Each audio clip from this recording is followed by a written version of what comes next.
네, 안녕하세요. 세무회계연강 박찬희 세무사입니다. 이제 곧 면세사업장 현황 신고 시기가 다가오죠. 그래서 오늘은 이 신고와 밀접하게 관련 있는 교육업, 특히 학원 원장님들께 꼭 필요한 내용을 준비했어요.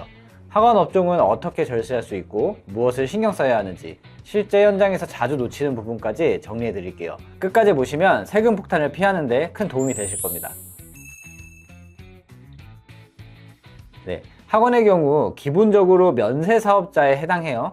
우리 예전 영상에서 면세와 과세에 대해서 설명드렸던 거 기억하시겠지만 다시 한번 정리해 볼게요. 여기서 면세 사업자는 부가가치 세법상 면세 사업자를 뜻하는데 일반적으로 대부분 사업자는 일반 과세자에 해당하거든요. 카페를 예를 들면 우리가 커피를 사 먹을 때 여기에 이제 다 부가세가 붙어 있잖아요. 카페 사장님은 5,000원짜리 커피를 부가세 포함해서 5,500원에 판매하고 추가로 받은 이 부가세 500원만큼을 부가세 신고할 때 납부하게 되죠. 그럼 만약 카페가 면세사업자라면 5,000원짜리 커피 5,000원에 그냥 판매하시면 돼요. 그래서 부가세를 받은 게 없기 때문에 부가세를 신고 납부할 필요도 없는 거예요. 지금 설명드린 건 매출 기준으로 예를 든 거고, 매입도 그럼 과세와 면세는 좀 다르겠죠.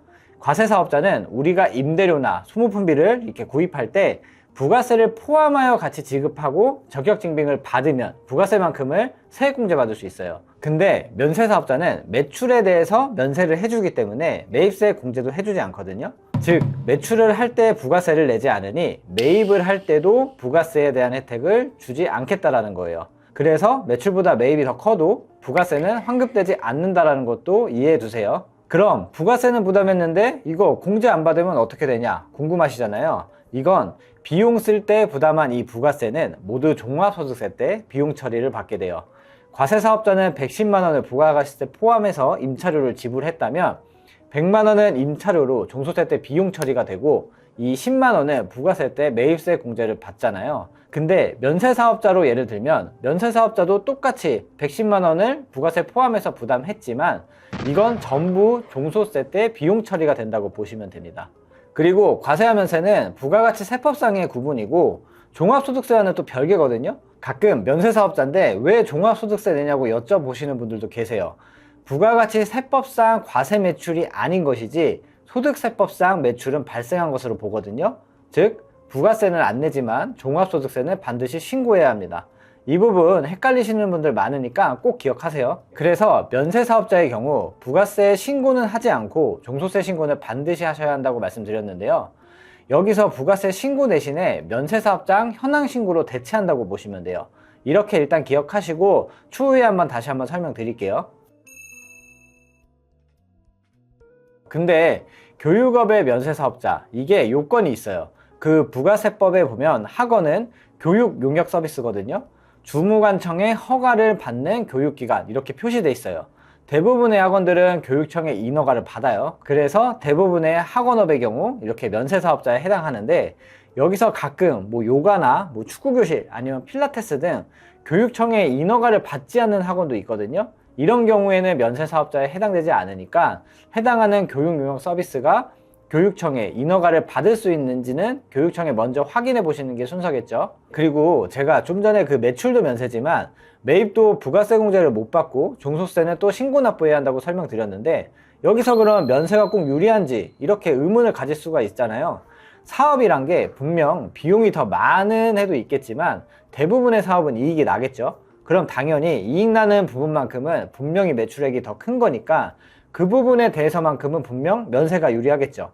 그리고 학원의 경우에는 부가세를 포함한 비용보다 대부분 부가세와 상관없는 인건비에 해당하는 비용이 더 많기 때문에 무조건 면세가 유리하다고 생각하시면 됩니다. 그럼 이번에는 학원 사업자가 절세할 때 놓치기 쉬운 이 세 가지에 대해서 한번 설명드려 볼게요. 첫 번째로 초기 투자 비용 적격 증빙 상관없이 비용 처리에 적용된다입니다. 면세사업자라고 초기 투자 비용에 대해서 원장님들이 세금계산서를 잘 안 받으시는 경우가 많아요. 학원 같은 경우 사업 초기에 들어가는 비용이 많거든요. 인테리어나 그리고 책상, 의자 이런 거 막 대량으로 가구 많이 구입하시잖아요. 그런데 여기서 세금계산서 받으려면은 부가세를 추가로 달라고 하는 경우가 있으셨을 거예요. 인테리어를 예로 들면 인테리어 견적이 1억이 나왔어요. 근데 적격 증빙을 받으려면 1,000만 원 더 달라고 하는 거죠. 그래서 원장님들이 1,000만 원 안 주시고 적격증빙 안 받았으니 비용 처리가 안 되시는 줄 알고 비용 처리를 안 하는 경우가 있으시거든요. 이때 적격증빙 이거 안 받으면 경비 처리 못 할까요? 아니죠. 가능합니다. 다만 적격증빙이 없으니까 객관적인 증빙은 반드시 구비하셔야 돼요. 인테리어의 경우 계좌이체와 그리고 공사계약서가 그 객관적인 증빙에 해당되겠죠. 학원 같은 경우 추후에는 대부분 인건비밖에 비용 처리를 받을 수 있을 만한 게 없기 때문에 이렇게 초기 비용에 대해서는 꼭 누락하지 말고 감가상각 자산으로 잡아서 매년 감가상각비로 딱딱딱 비용 처리 잡는 게 포인트입니다. 당장 초기에는 수강생이 많이 없다 보니 감가상각 자산 등록 안 해도 뭐 세금이 크게 안 나오네? 뭐 이렇게라고 생각하실 수도 있어요. 근데 이게 해를 거듭하면 거듭할수록 비용이 분명 부족해지거든요. 그래서 이런 것도 초기에 잘 세팅을 하셔야지 앞으로 세금을 줄일 수 있다고 생각하셔야 됩니다. 두 번째로는 강사분들 인건비 신고입니다. 일단 제일 중요한 건 누락 없이 인건비 신고하는 게 제일 중요하다는 건 다 아실 테고요. 근데 학원의 경우에는 특이한 점이 한 가지 있잖아요. 학원 강사분들 이거 인건비 신고를 프리랜서로 하냐 4대 보험 정직원으로 하냐가 있죠. 어차피 똑같이 급여 나가고 비용 처리하면 상관없지 않냐라고 생각할 수도 있어요. 그럼 프리랜서로 하냐 정직원으로 하냐의 차이에 대해서 한번 간략하게 설명드려 볼게요. 프리랜서의 경우 만약에 200만 원을 우리가 인건비라고 가정한다면 3.3%를 제외하고 지급하죠. 그리고 원천 징수했던 이 3.3%는 다음 달 인건비 신고할 때 납부하시면 끝납니다. 그래서 인건비 관련해서 이 사업주가 부담해야 하는 4대 보험이라는 게 없어요. 이게 여러모로 사업주분들한테도 이점이라고 생각하실 수도 있겠죠. 똑같이 200만 원을 정직원에게 만약 지급하면 이 정직원은 직원부담분이 이 4대 보험을 공제하고 줘야 하니까 체감되는 급여가 줄겠죠. 그게 대략적으로 연금과 건강보험료 그리고 고용보험료를 합치면 약 9% 정도 될 거예요. 그리고 사업주 부담분은 이 9%에 산재보험이 추가가 가산되겠죠. 그런 것까지 고려하면 약 10% 정도라고 보시면 됩니다. 그럼 프리랜서랑 했을 때와 이 정직원으로 했었을 때 비교해보면 이렇게 서로가 다 불리해 보이잖아요. 그래서 이 학원 강사분과 합의하에 간편하게 프리랜서로 이렇게 신고하시려는 분들이 있어요. 일단 프리랜서라는 건 사업자 번호가 없는 사업자를 뜻하거든요. 즉 학원에서 어떤 강좌를 개설했을 때 출근 시간이나 뭐 고정급여가 정해져 있지 않고 프리랜서에게 그 강좌 자체를 일임해서 수당 개념의 인건비를 지급한 경우 프리랜서로 보거든요. 만약 이 경우가 아니라 출퇴근 시간이 고정되어 있으면서 고정급여가 정해져 있다면 이건 정직원으로 봐야 돼요. 정직원으로 봐야 하는 강사를 프리랜서로 신고했고 서로가 문제 삼지만 않는다면 뭐 세법상의 인건비 처리는 뭐 문제가 전혀 없거든요. 다만 그 강사가 추후에 퇴사할 때 퇴직금 문제나 아니면 뭐 고용보험 가입 관련해서 뭐 불만을 고용노동부에 신고하는 경우 문제가 발생되거든요. 요새 이런 경우 정말 많아요. 그래서 이런 부분도 꼭 조심하시고 안전하게 진행하시는 거 추천드리거든요. 그리고 정직원이 4대 보험 때문에 꼭 불리한 것만은 아니에요. 왜냐면 제가 영상 몇 번 찍으면서 계속 설명드린 세액공제 있잖아요. 통합고용등대 세액공제. 네, 최대 1,550만 원까지 세액공제가 가능하죠. 자세한 내용은 제가 영상 위에 걸어 드릴 테니까 한번 꼭 참고해 보시고요.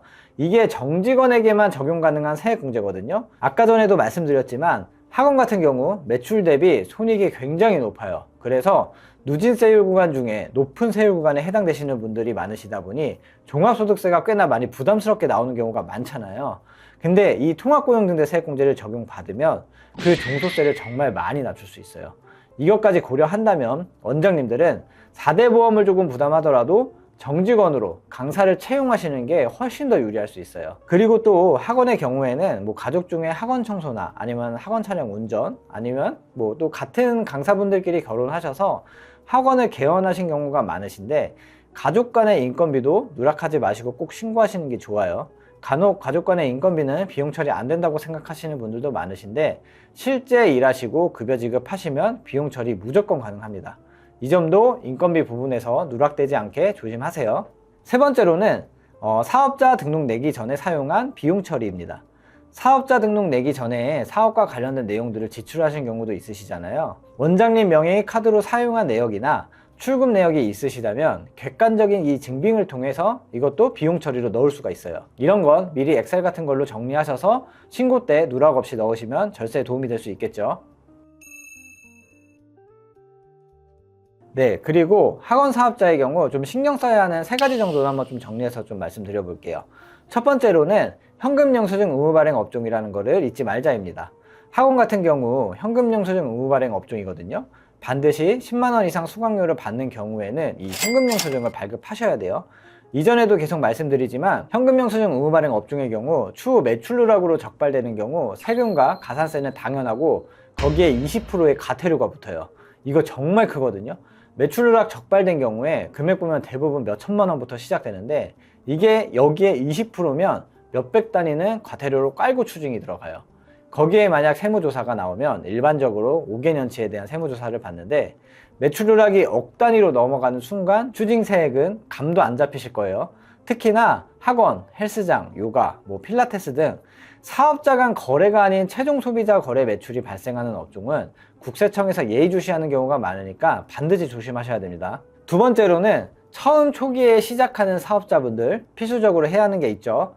사업용 계좌 등록과 현금 영수증 의무 발행 가입, 그리고 신용카드 및 체크카드 등록이에요. 간혹 복식장부 의무자가 되면 사업용 계좌 등록해야지 생각하고 계시다가 놓쳐서 받을 수 있는 감면도 못 받으시고 사업용 계좌 미등록 가산세 부담하시는 분들도 많으시거든요.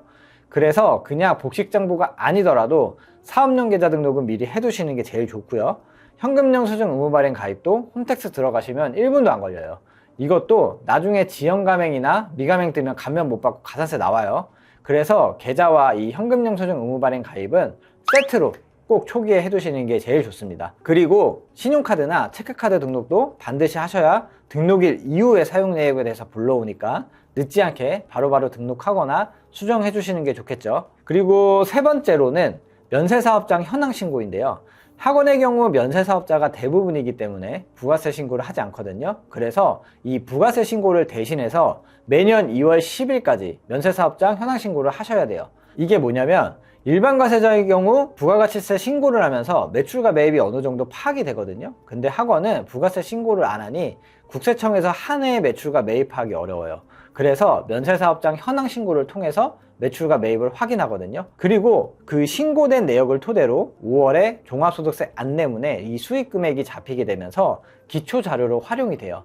그래서 면세사업자인 이 학원은 1년치에 대한 실적 신고를 하신다고 생각하시면 됩니다. 면세사업장 현황 신고의 경우 그 수입 내역과 매입 내역, 그리고 그 시설 현황 및 그리고 인적 사항에 대해서 신고하는데요. 근데 학원의 경우에는 과목별 그리고 수강료별 수강료 수익 금액을 나눠서 기입하고 1년에 대한 총 수익 금액과 동일해야 하니까 작성하실 때 금액에 맞는지 한번은 확인하셔야 됩니다. 면세사업장 현황 신고는 두 가지 가산세가 있어요. 첫 번째는 사업장 현황 신고 불성실 가산세가 있는데요. 이 가산세는 의료업이나 수의업, 약사업에만 해당되고 학원은 해당되지 않아요. 대신에 두 번째 가산세인 학계표 제출 불성실 가산세는 업종 불문하고 이 가산세 부과가 해당됩니다.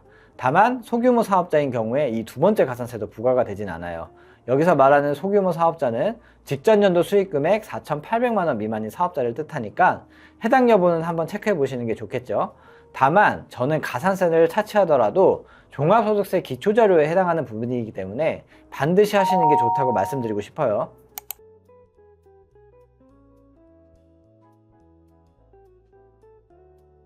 네, 오늘은 그 학원을 운영하시는 원장님들 세금에 대해서 좀 알아봤는데요. 오늘 영상은 찍으면서 좀 아쉬운 부분도 있었어요. 그 면세사업장 현황 신고를 다음해 2월에 진행하다 보니까 그때서야 누락된 인건비나 제대로 경비 처리 받지 못할 내용들을 확인하시는 경우가 많고 연매출이 개인 사업자로 하기에는 정말 부담스러울 정도로 높은 경우도 많거든요. 이런 거 작년에 가게사 하면서 조금만 봤더라면 1,000만 원, 2,000만 원 세금 덜 냈을 텐데 라고 생각하는 것들이 정말 많았거든요. 이렇듯 신고할 때 챙기면 늦습니다. 꾸준한 관리가 절세의 시작이에요. 네, 원장님들마다 상황이 다 다르기 때문에 절대적인 정답은 없겠지만 그 내 상황에 맞는 전략이 필요하신 경우 또는 추가로 궁금한 내용이 있으시다면은 댓글이나 카톡으로 편하게 문의 주세요. 다음에도 더 유익한 영상으로 찾아뵙겠습니다. 감사합니다.